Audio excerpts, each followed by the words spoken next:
धुळे कोर्टाचा ऐतिहासिक निकाल। 18 वर्षांनंतर कोळी समाज बांधव निर्दोष। तब्बल 18 वर्षे सुरू असलेल्या न्यायालयीन लढ्याला अखेर पूर्णविराम मिळाला असून धुळे जिल्हा सत्र न्यायालयाने कोळी समाजातील 133 जणांची निर्दोष मुक्तता केली आहे। दिवंगत अनंत तरे यांच्या नेतृत्वाखाली झालेल्या आंदोलनाशी संबंधित या खटल्यात न्यायालयाने हा महत्त्वपूर्ण निर्णय दिला।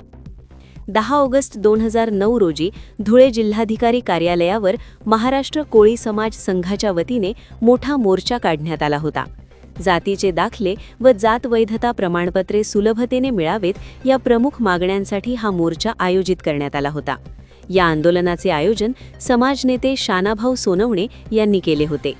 मोर्चा दरम्यान पोलिसांकडून लाठीचार्ज व गोळीबार झाल्यानंतर संबंधितांवर गुन्हे दाखल करण्यात आले होते।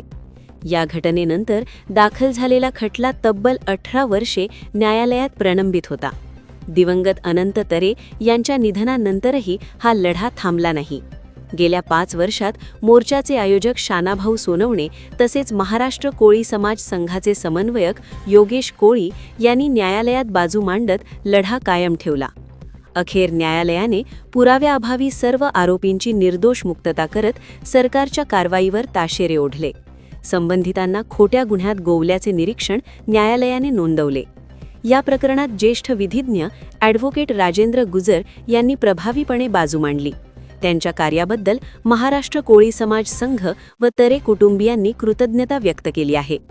दरम्यान गेल्या 5 महिन्यांपासून या खटल्याची जलद गतीने सुनावणी सुरू होती। दीर्घकाळ चाललेल्या या संघर्षात समाज बांधवांनी मानसिक व आर्थिक ताण सहन करत लढा दिला। हा निकाल दिवंगत अनंत तरे तसेच आंदोलनादरम्यान बलिदान दिलेल्या भटूभाऊ कुवर यांच्या स्मृतीस अर्पण करण्यात आला आहे। या निकालानंतर कोळी समाजात समाधानाचे वातावरण असून जातीचे दाखले व जात वैधता प्रक्रियेत सुलभता यावी हीच धुळे जिल्हाधिकारी कार्यालयावरती 10 ऑगस्ट 2009 रोजी आदिवासी टोकरे कोळी महादेव कोळी मल्हार कोळी समाजाचा मोर्चा माननीय अनंत तरे साहेब शिवसेना उपनेते यांच्या नेतृत्वात निघाला होता आणि त्या मोर्चावरती पोलिसांनी अमानुष लाठीचार्ज गोळीबार केला होता। त्याच्यामध्ये आमचे भटूभाऊ कुवर हे शहीद झाले होते आणि आज या ठिकाणी 133 आरोपींवरती गुन्हा दाखल झाला होता। त्याच्यामध्ये आम्ही 102 आरोपी या ठिकाणी हजर झालो, हे 4 झाले आणि माननीय न्यायालयाने आम्हाला निर्दोष मुक्त केलेलं आहे। त्याचप्रमाणे पोलिसांवरती प्रशासनावरती ताशेरे ओढले। यांनी या गरीब लोकांना आदिवासी मागासवर्गीय लोकांना या केसमध्ये जाणून बुजून फसवण्यात आलेलं होतं। असा निकाल माननीय सत्र न्यायालयाने धुळे कोर्टाने या ठिकाणी दिलेला आहे। आमचा न्यायालयावरती भरोसा होता। गेल्या 17 वर्षापासून आम्ही या केससाठी संघर्ष करत होतो। प्रशासनाशी आपली बाजू मांडली होती। या आदिवासी टोकरे कोळी महादेव कोळी मल्हार कोळी समाजाची बाजू मांडून न्याय देण्याचा प्रयत्न केला होता आणि तेव्हा संपूर्ण प्रशासनाला धारेवर धरलं होतं। तर शेवटी न्यायालयाने आम्हाला न्याय दिला आहे।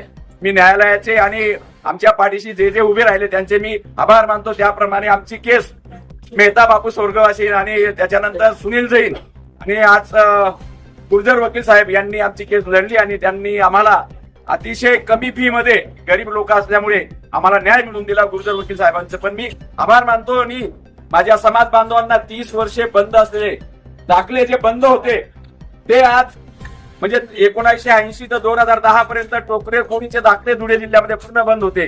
धुळे जळगाव नंदुरबार जिल्ह्यामध्ये जो न्याय मिळालेला आहे तो याचे सर्व बांधव जेलमध्ये गेले होते आणि यांनी 17 वर्षे केसनी संघर्ष केला। या सगळ्यांच्यामुळे आज जो नोकरी लागतोय टोकरे कोळीच्या दाखल्यावर महादेव कोळी मल्हार कोळी किंवा निवडून येतोय कोणी नगरपालिकेमध्ये कोणी महानगरपालिकेमध्ये कोणी जिल्हा परिषदेमध्ये, तर हे चेहरे लक्षात ठेवायचं। यांच्यामुळे आणि भटूभाऊ पोरांच्या बलिदानामुळे आपल्याला न्याय मिळायचा आहे हे विसरायचं नाही।